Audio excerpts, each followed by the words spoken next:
හරි මේ කතා යන්නේ හතරවෙනි වීඩියෝ එක අපේ OOPC හතරවෙනි වීඩියෝ එක. මේකදී අපි තව අවස්ථාවක් බලමු අපි අර stack and heap එකේදී. මේකදී මම මුලින් හදා ගන්නවා main method එක. ඉතින් මේ මම හදාන්න තියෙන්නේ. මේක ඇතුලේ මම දා ගන්නවා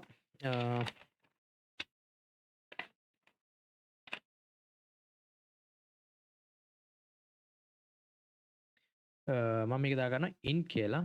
int මම හදා ගන්න x කියන නමින් x කියන variable name එකට assign කර ගන්නවා 10ක්.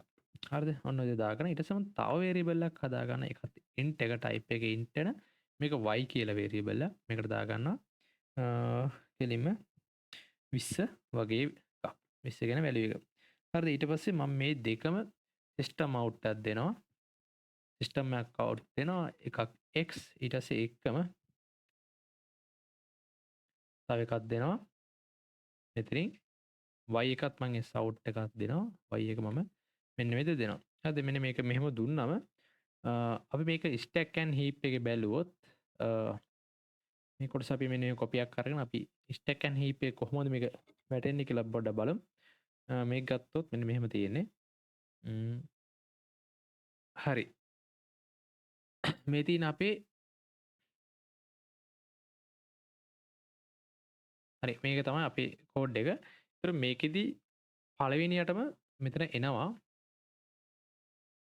පළවෙනියට Java virtual machine එක හොයාගෙන යනවා අපේ main method එක. ඒතර මේ තියෙන main method එක main method එකේ අපි මෙන්න මෙතනින් තමයි ඉස්සෙල්ලාම හොයාගෙන යන්නේ. හරි main method එක හොයාගෙන යනවා ඊට පස්සේ ඒකම ඊළඟට හොයාගෙන යනවා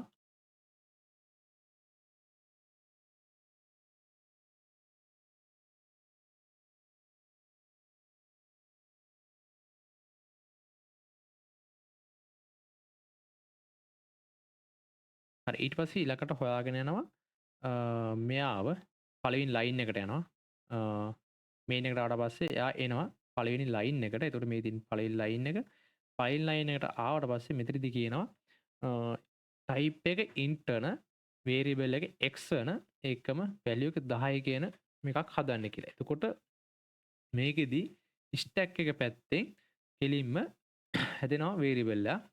ඒක තමයි හරි මේකෙදි ඉස්සල්ලාම මෙතන කියලා තියෙන විදිහට heap එක පැත්තේ අපි හදා ගන්නවා value එක. එතකොට value එක ගත්තොත් මේ විදිහට මේ පැත්තේ heap එක පැත්තෙන් value එක හැදෙන්න ඕන. value එක හැදුනම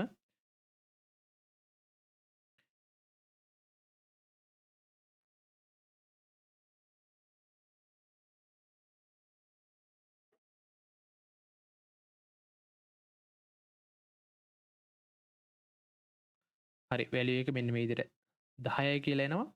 ඊට පස්සේ මේක heap එක පැත්තේ ඒතර දන්නවා මේක ඇවිල්ලා කෙලිම වතුර තමයි තියෙන්නේ. ඊට පස්සේ stack එක පැත්තෙන් හැදෙන්න ඕනේ 10යි කියලා. sorry 10යි නෙමෙයි x කියලා variable එකක් හැදෙන්න ඕන.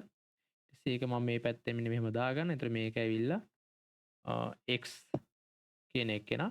ඊට පස්සේ මේක assign කරගන්නවා 10 x ට. ඒ කියන්නේ 10 x මේ 10 අල්ල ගන්න ඕනේ. ඒතකොට ඒ 10 අල්ලගත්තේ අපි මේක මෙන්න මේ විදිහට අපි දා ගන්නවා. මෙතනින් මෙයාව අරගෙන මෙයාව අල්ල ගන්නවා මෙන්න මේ 10. හරිද? ඒතකොට අපි සාමාන්‍යයෙන් ඊතලේ දාන්නේ value එක පැත්ත තමයි අපි ඊතලේ දාන්නේ. හරි. ඔන්න ඔය විදිහට හැදෙනවා. ඊට පස්සේ ඊළඟට මේකේ කියනවා ඊළඟ ලයින් එකේ කියනවා y කෙනෙක් හැදෙන්නේ කියලා. y කියලා තව එකක් හදන්න. හරි. එතකොට එයා කරන්නේ ඊළඟට තව value එකක් හදනවා. එතකොට තව value එකක් හදනවා. මෙන්න මේ විදිහට හදා ගන්නවා. ඒක පල්ලෙන් තව එකක් හදා ගන්න. ඊට පස්සේ stack එක පැත්ත හැදෙන variable එක වෙන්නේ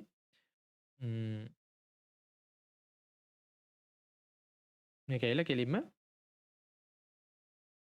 y කියන variable එක. ඉතින් මේක y කියලා මෙන්න මේ විදිහට දා ගන්න. එතකොට මේක අල්ල ගන්න අපි මෙන්න මේ විදිහට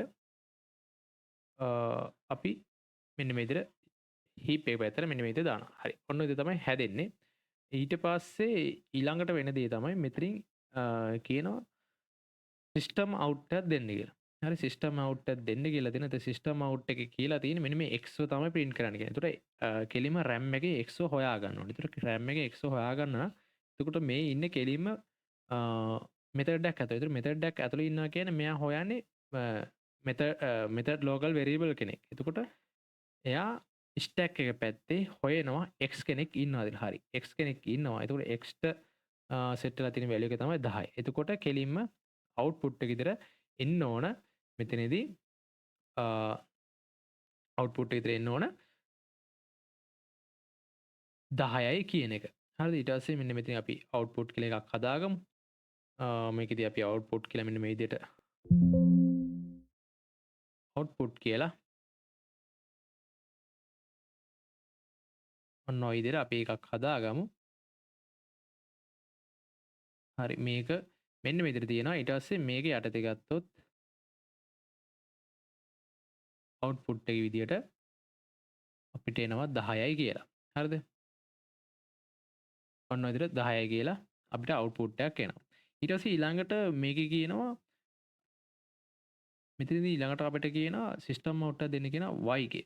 y ගේ වැලියු එක දෙන්න කියන. එතකොට මෙයා කෙලින්ම යනවා ස්ටැක් එක පැත්තේ y කෙනෙක් ඉන්නවාද? එතකොට මේ තියෙන y කියලා කෙනෙක් ඉන්නවා. එතකොට y කෙනෙක් ඉන්න නිසා එයා y ගේ වැලියු එක බලනවා. එතකොට y ගේ වැලියු එක හරි. මෙතන සමය මෙතන 10 නේ අපි 20 තියන්න ඕනේ. මේ හරි 20 තමයි තිබිලා තියෙන්නේ. හරි. එතකොට y ගේ වැලියු එක බැලුවා. එතකොට 20 කියලා තියෙනවා. එහෙනම් එයා කෙලින්ම 20 ගන්නවා. එතකොට 20 කෙලින්ම අවුට්පුට් කරනවා මෙන්න මේ විදියට. හරි. ඔන්න ඔය දේ තමයි ස්ටැක් ඇන්ඩ් හීප් එකේ values ඇඩ් වෙලා සහ මේකේ values ගන්නකොට වෙන විදිය.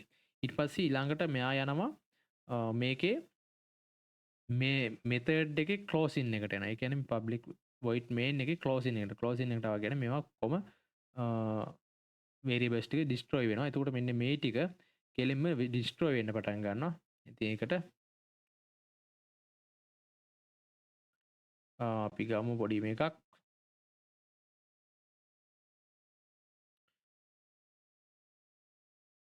හරි.